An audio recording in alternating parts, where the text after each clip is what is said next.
Bienvenidos a una nueva entrega de Aportando RD. Buenas tardes, general. Buenas tardes. ¿Qué tenemos para el día de hoy? Déjeme decirle que mucho se habla de el empobrecimiento que causa la migración a los estados. Se habla de cómo se migran también las malas costumbres, pero no se habla de los aportes que hacen esos migrantes a esos estados. Eso es una gran realidad.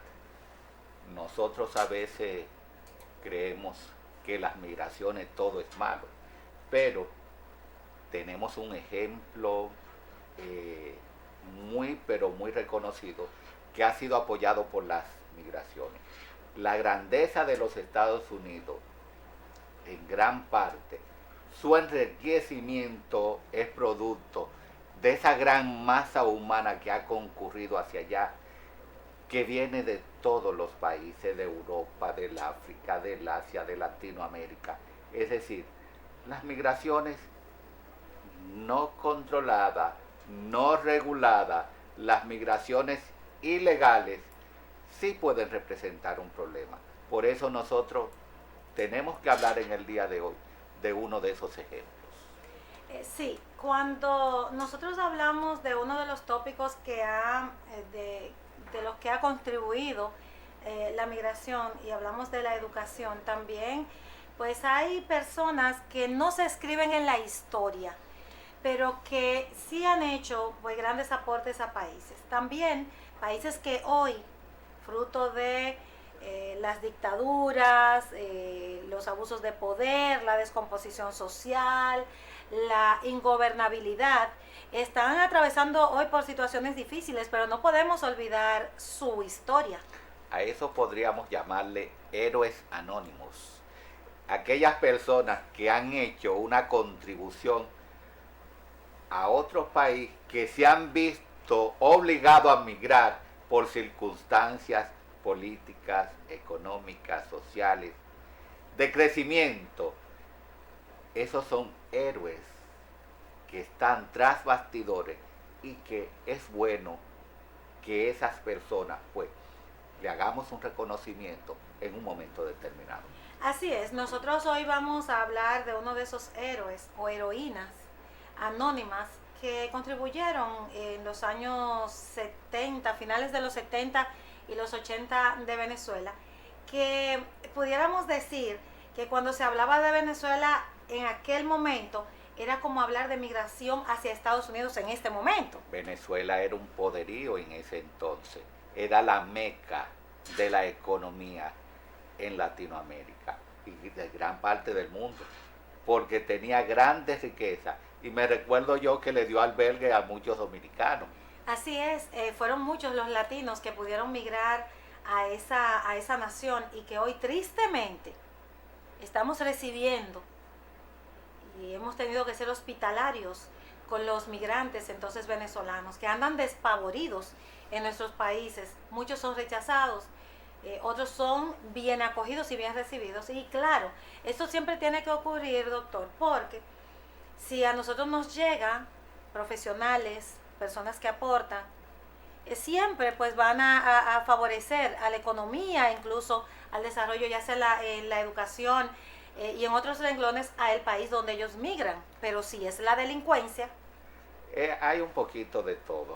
Normalmente las migraciones son un mito, porque ahí se juntan los mansos con los cimarrones dentro de los procesos migratorios, porque migran los intelectuales, migran los ciudadanos ejemplares, pero migran también aquellos que no tienen oportunidad de seguir delinquiendo en su país, porque ya están fichados, porque ya son fichas, son potalitas repetidas, como se le dice también, y tienen que buscar nuevos refugios, nuevos lares hacia donde crecer a través de sus actos delictivos.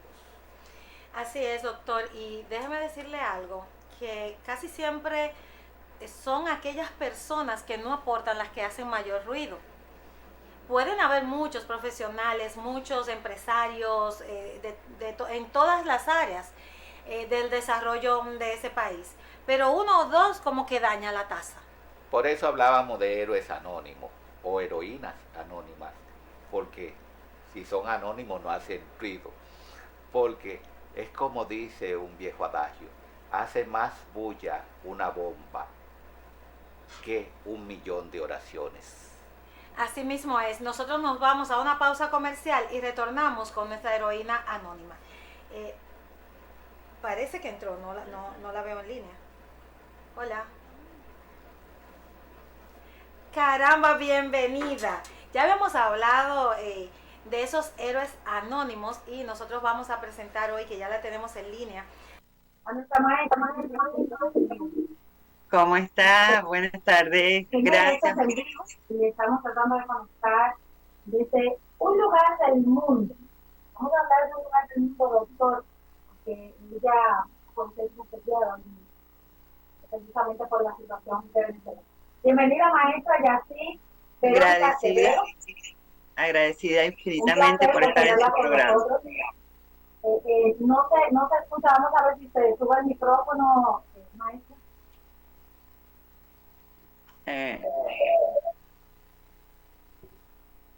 Ya. Guau. Ya podamos escuchar el cuadro.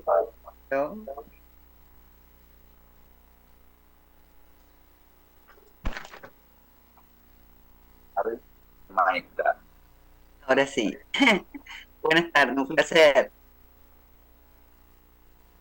Sí, nosotros estábamos hablando precisamente de los aportes a la educación pues que dan migrantes y que en este caso pues vamos a hablar de esos aportes en los años 70 y qué nosotros podemos decir sobre la preparación que tiene pues esta migrante hacia Venezuela que es del Uruguay. ¿Me confirma?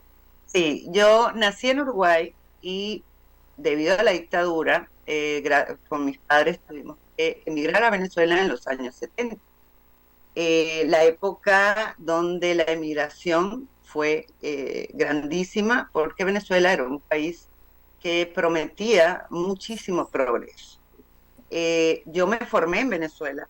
La educación en Venezuela en aquella época tenía muchos fundamentos a nivel mundial. Habían profesionales enseñando en Venezuela de alto nivel, ¿no? Habían hasta discípulos de Jean Piaget que vivían en Venezuela, que daban clases en la universidad, donde yo puedo decir, yo fui estudiante también de profesionales excelentes. De hecho, Estados Unidos fue uno de los que implementaba el inglés con profesionales en inglés en Venezuela, ya que había intercambios culturales que hoy en día no.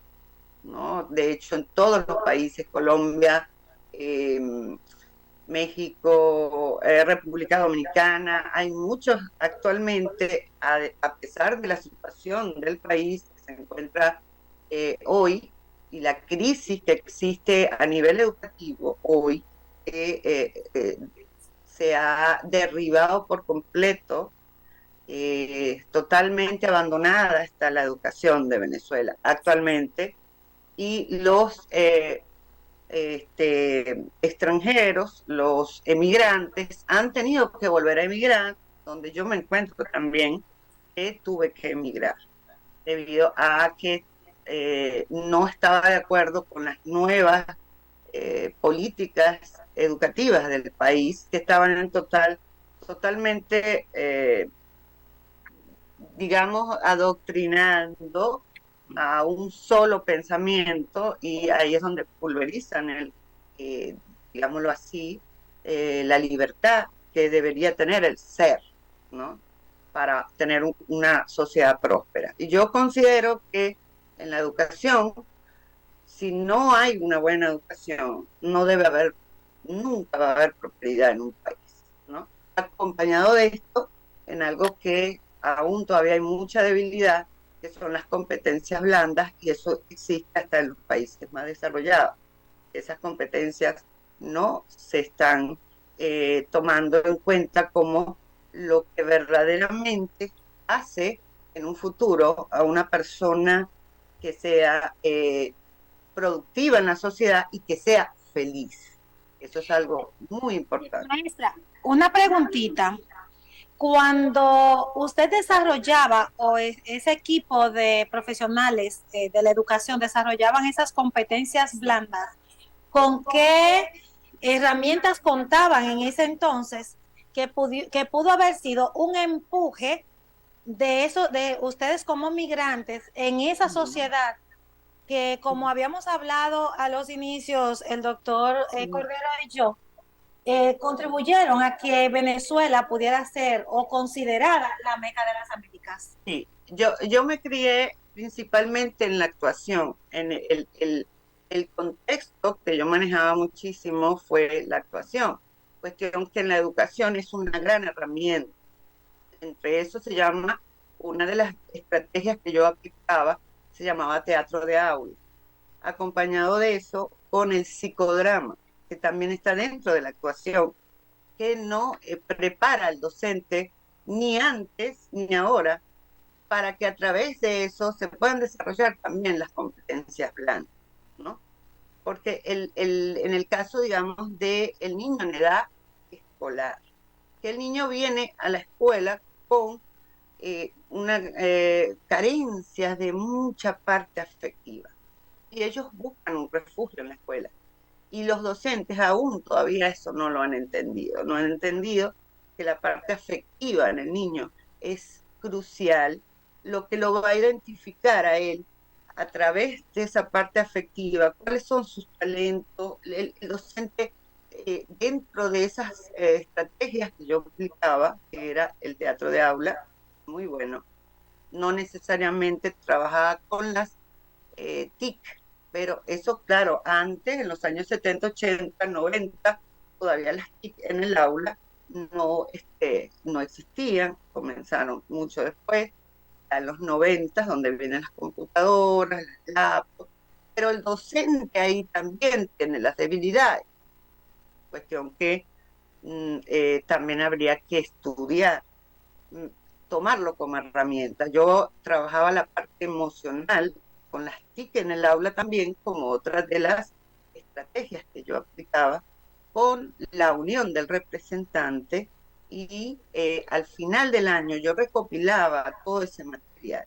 Ese material yo lo grababa con permiso de los representantes y del directivo y hacía como una historia de todo lo que era el trabajo de sus hijos, de los niños, de los representados. Y eso le movía a ellos, al mismo representante, al padre, a la mamá, quien estuviera a cargo de esos niños, les movía la parte afectiva. Que ahí es donde yo también quise incorporar a la parte afectiva del representante que está muy dolida. Los padres hoy en día están pendientes de la parte material, pero no están pendientes de la parte afectiva de los hijos. Y los marca. Y así va a pasar de generación en generación. Y esto no es un problema, digamos, solamente del representante, de la casa, de los valores, del maestro, del directivo, no, del sistema, que también tiene su parte de responsabilidad grande, sino es de todo. Y estamos divorciados, estamos totalmente divorciados unos de otros. En ese sentido, ¿qué usted entiende que le hace falta al sistema educativo para complementarse de una manera sistémica, como usted muy bien ha expresado, para que sea funcional, para que sea asertivo y para que tengamos a través de nuestras aulas un producto mejor terminado y ciudadanos y ciudadanas más dignos para nuestra sociedad? Bueno, yo voy a tocar la palabra que creo que es una de las partes más fuertes, que se llama corrupción. Existe una gran corrupción educativa, ¿no? ¿Por qué? Porque solamente le interesa a los gobiernos, le interesa a los padres tener a los hijos ahí unas horas. Por el mismo sistema que hoy vivimos, el gobierno le observa qué es lo que hace que haya un control para que no se formen seres pensantes, seres libres, con un pensamiento crítico bien fundado, por supuesto, ¿no? Bien fundado. Si no vamos a eliminar la corrupción desde la escuela, ¿no? Y nosotros mismos los maestros tenemos que cambiar esa parte. Los padres tienen también que aceptar qué es lo que está pasando y empezar a despertar. Mientras tengamos también la parte afectiva del docente, donde el docente es mal pagado en casi todos los países del mundo, donde el docente no es feliz tampoco, ¿m? Donde no le transmite al niño esa felicidad tampoco, ¿no? Entonces, continuaremos en una sociedad quebrada, donde el político solamente toca un pequeño tema en sus promesas de educación y lamentablemente hacen de pronto nuevos programas donde piden llenar papeles. ¿Por qué? Porque es el cumplimiento, ¿no? Cumplo y miento.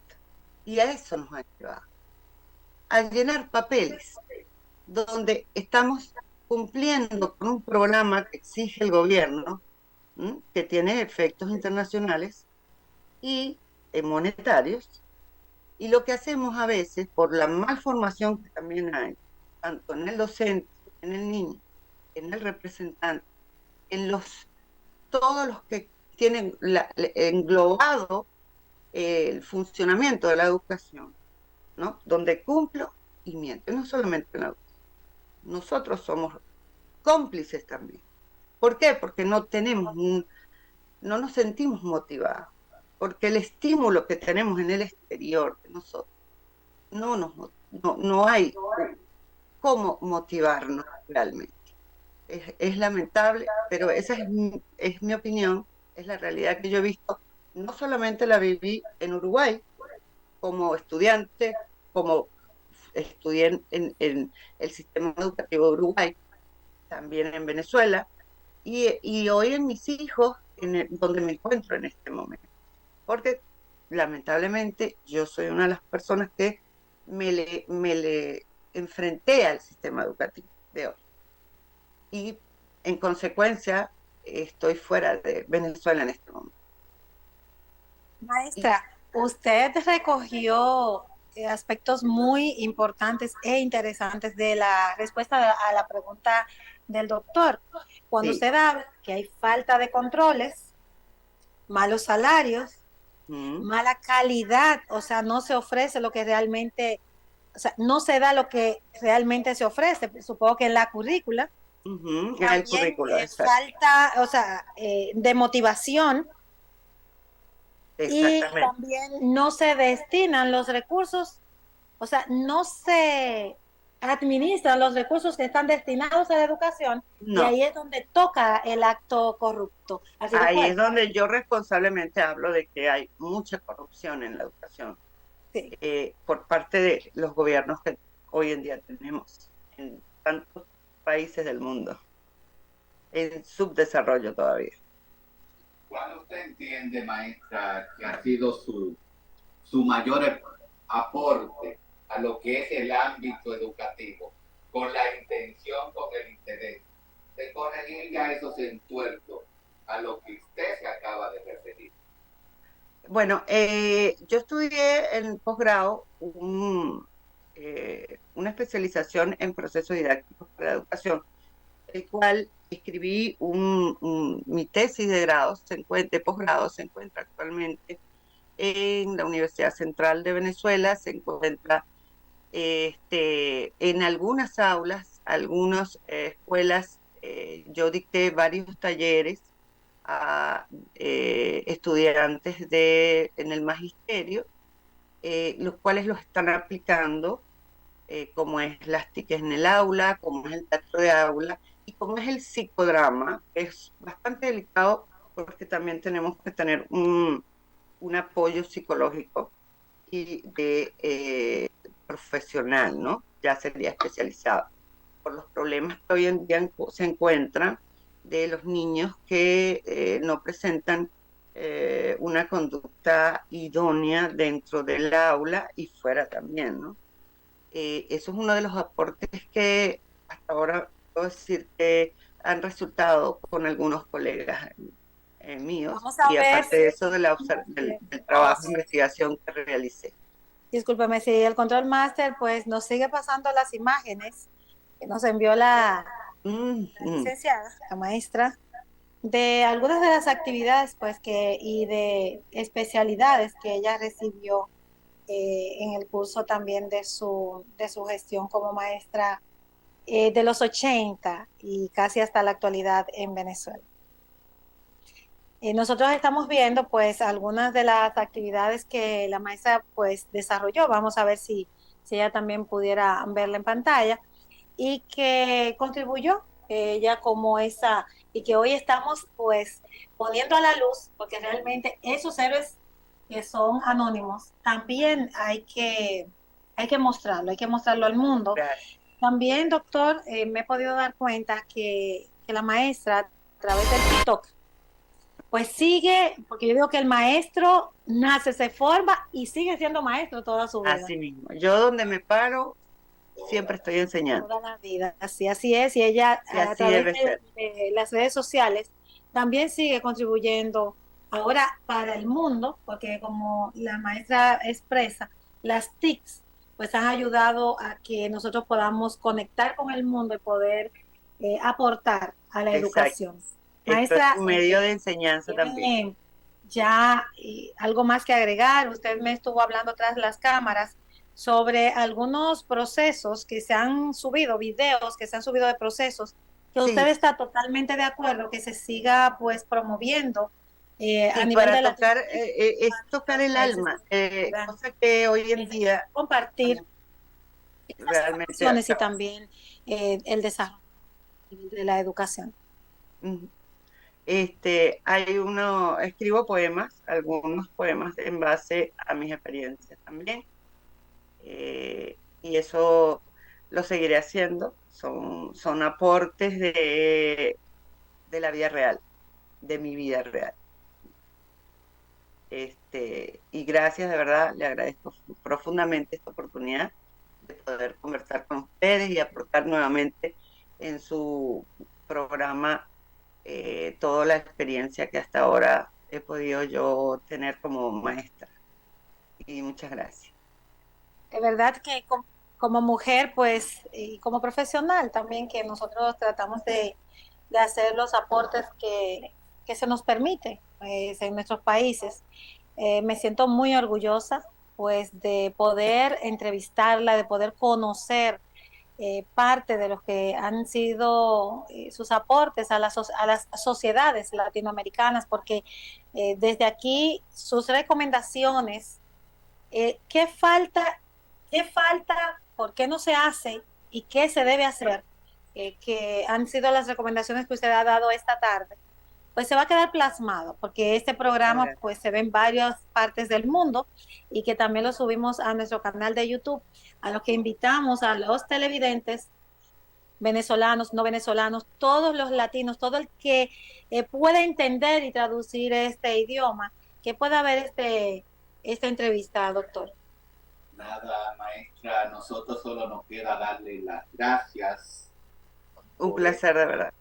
excesiva difusión de lo que es la intención del magisterio, que es muy notorio que la caracteriza a usted en un Muchas gracias. ámbito donde hay tanta degradación en lo que se llama el ámbito del magisterio y que tanto se requiere de personas como usted para que puedan implementar proyectos y procesos que sean beneficiosos a cada uno de los ciudadanos y ciudadanas de las diferentes partes del mundo.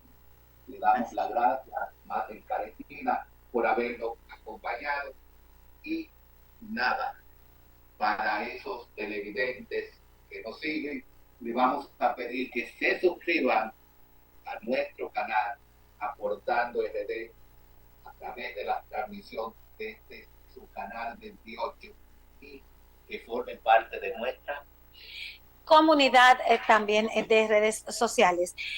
Aquí le damos las gracias nueva vez a la licenciada Yacy Verónica Acevedo, quien nos ha dado todas las recomendaciones de qué se necesita, cuáles aportes también se han dado a la educación, que debe preservarse y que ella seguirá aportando también a toda Latinoamérica. Gracias, maestra. Gracias. Muchas bendiciones. Y a ustedes no se muevan de su televisor, que vamos con la segunda parte. Vale. Hasta la próxima.